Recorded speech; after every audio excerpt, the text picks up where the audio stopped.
Hello, I'm Linda Woodhead, and I'm Distinguished Professor of Religion and Society at Lancaster University.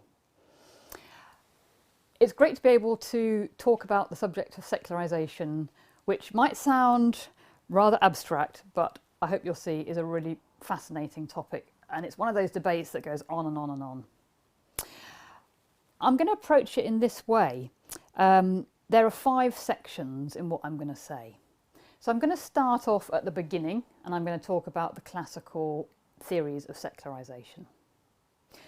Then I'm going to talk about some really influential modern theories, particularly from the middle to second part of the 20th century. Then I want to look a bit more at the actual evidence and the data, and I'm going to focus particularly on what's been happening in Britain and what surveys and other research is showing us and how that is relevant to theories.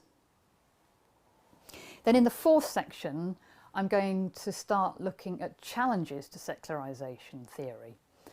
So why some people have changed their mind, why some theorists like Peter Berger, who used to be a secularisation theorist, why he had a conversion and thought he was wrong, and actually secularisation wasn't an accurate theory. I'm going to look at some challenges and what made people like him change his mind, not least looking at the globe as a whole and not just at Europe, and sort of decolonising perspective.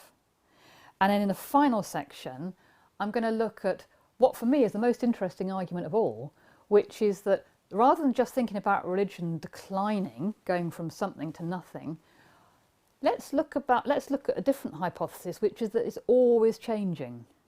And let's look at what sorts of changes we might have seen in the modern period. I hope you enjoy it.